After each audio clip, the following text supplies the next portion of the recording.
What is your favorite type of outreach to participate in? I have many favorite ones, but I think my favorite one is women and children, poverty, poor. And what kind of ministries have you done to help women and children? Oh, I take a lot of food and clothing.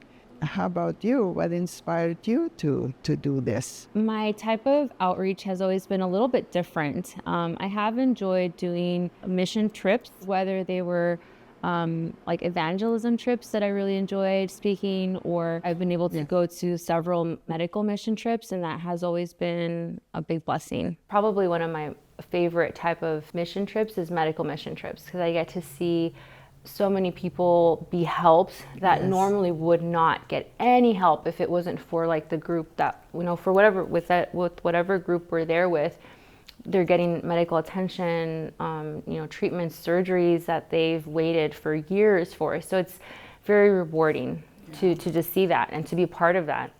The ministry that I'm most involved with here would be probably like the worship ministry. Okay. I've always been very involved with singing and leading worship with my sisters since I was little. To know that it's not just to fill in the gap of space, a couple songs here and there, but to really have an experience coming before God, singing, worshiping, praying.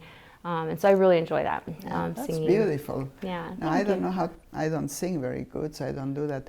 But thinking, we used to go, when my husband was alive, to Mexico with Loma Linda doctors, and we would translate. Oh, for great. surgeries or dental. So I would do that. We did that for like more than 3 years. Wow. Yeah, no, there's so many things you can do. A lot. So much, yeah. A lot.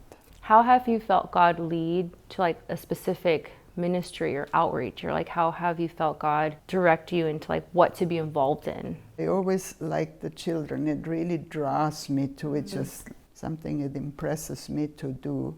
I make blankets also. Really? Wow. How many blankets have you prepared? I think I have to finish probably 25 now for Loma Linda Hospital for the children. Oh. It's a lot. I kind of don't keep account, but it's many. It's a lot, yeah. Many.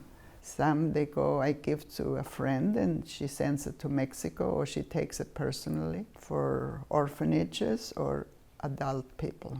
So that keeps me busy, And lately this year, I started to help a pastor to the homeless.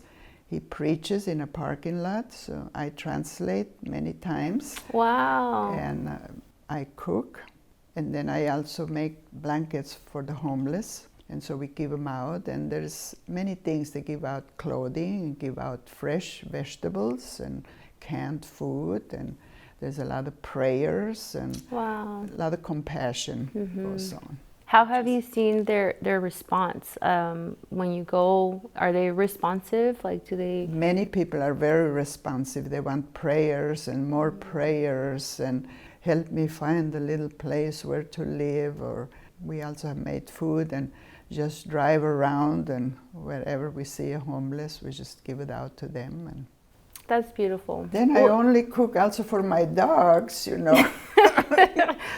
So I have 4 little ones. Oh, my gosh. Aww. When I became a widow, we never had dogs. My husband, I don't know why, but before he really got sick, he found a dog and he brought it home. And this is how I started. Those were my companions and my alarms. Yes, they definitely keep you busy too. Yes. I have 2 fur babies. I have a 2-year-old.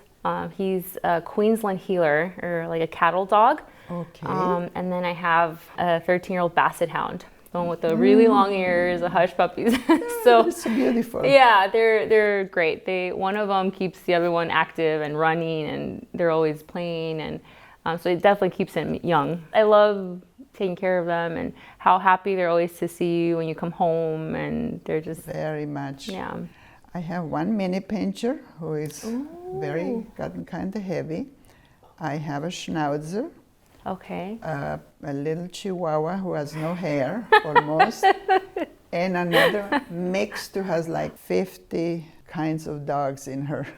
I had Just like a DNA done, so that's how I know. Oh, wow. Wow, she's a true mutt. Yes. Oh, that's awesome. But they're a blessing. So I think it was God who inspired my husband to find me somebody to be at night, because I was all alone then. Yeah, it's like he knew what you would need, all the companionship too with the puppies. I've said it before, I've heard it before, how sometimes you can see God's unconditional love sometimes with them. You are their whole world. Like they just love to see everything you do. The youngest one, the healer, he's so attentive. Like he always has to be looking to see what I'm doing, where I'm at, and he's like always like a little shadow. Like he has to follow me everywhere. I definitely feel God's love, His presence, always just calming.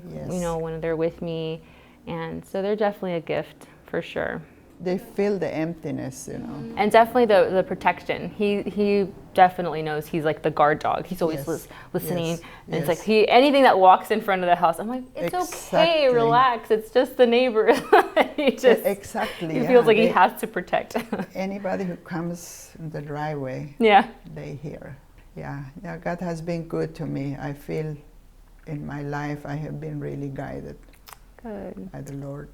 Yeah, well, I'll say even with just the learning a little bit about you and how much you've loved ministry and outreach, it's definitely very inspiring. And just to see and, prayer in my heart, like, God, like when I get to that age, like I definitely hope I am that active, whether, and it's not for just busyness for self. It's busyness helping others, busyness doing things for others. And it's definitely very inspiring. So thank you for sharing and for doing this. Thank you. It's so nice to have met you too. Yeah.